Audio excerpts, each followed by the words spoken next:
Industry पर मैं आता हूँ क्योंकि जब विकास होता है किसी भी क्षेत्र का तो उसके साथ कुछ समस्याएं भी उत्पन्न हो जाती है। दूसरा जैसे जैसे कॉलोनीज में जब जैसे आप जैसे जैसे सोनीपत है तो वहाँ पर गैंग वॉर की स्थिति बहुत ज़्यादा देखने को मिलती है। गोलियां चल जाती है। जब इंडस्ट्रीज बढ़ती है तो बिजनेसमैन को सिक्योर करना भी एक बड़ी जिम्मेदारी हो जाती है। अगर पानीपत में इंडस्ट्रीज आ रही है तो उनकी सेफ्टी को भी आपको अपने अगर नेक्स्ट टेन्योर आपको मिलती है तो उसमें सिक्योर करना पड़ेगा।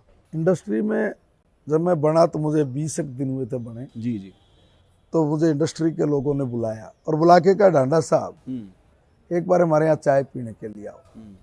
तो मुझे वो उस सड़क से लेके गए जिसमें पानी पानी लबालब 1 किलोमीटर लंबी सड़क में पानी पानी भरा खड़ा है और बीच में मेरी गाड़ी जाके 3 फुट गहरे पानी में रुक गई, फंस गई। टोचन करके निकाला, अखबार में छपी बड़ी बड़ी। तो ये इंडस्ट्री वालों ने बुलाया ही आपको यस इसलिए था? यस। हम्म।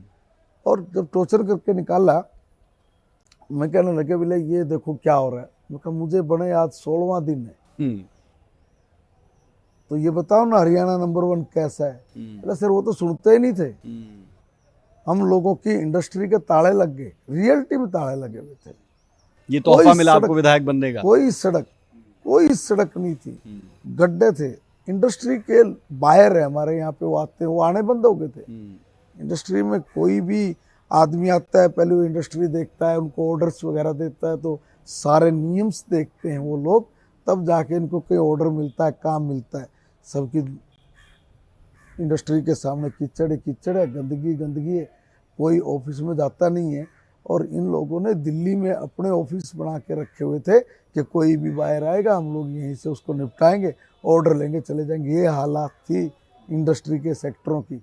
और मैंने 253 करोड़ रुपए लगा के सारी इंडस्ट्री की सड़कों को बना के देना, उनके वहाँ पोल नहीं थे, लाइट के पोल्स की अवेलेबिलिटी करवाना, और तब जाके कई इंडस्ट्री के लोगों को सुख की सांस आई।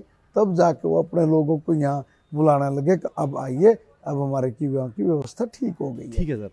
ऐसी तरह से हमारी कॉलोनीज थी। अब कॉलोनीज में ये हजारों हजार गलियां बनाना, वैध तो होगी बनाओ, वो बना के फिर इसमें सीवर, क्योंकि नगर निगम में आ गए तो निगम में जब आया है तो निगम के रूल लागू हों, तो इसलिए इनको सीवर भी चाहिए, पीने के पानी की पाइपलाइन भी चाहिए। अब 280 किलोमीटर लंबी सीवर की लाइन और 256 किलोमीटर लंबी पीने के पानी की पाइपलाइन ये डाल के हमने लोगों को दी है। अभी भी उस पर काम चला हुआ है, हमारा काबड़ी रोड की तरफ है, थोड़ा उसमें काम चल रहा है। काम सारा हमने जो देना था टेंडर लग के उसके जो काम निपटाने तक सारा हमारा सिस्टम बिल्कुल परफेक्ट हो गया। वो लग रहे बनाने के लिए, धीरे धीरे करके 1 आध महीने तक वो काम भी हमारा कंप्लीट हो जाएगा। हमने कोई काम छोड़ा ही नहीं।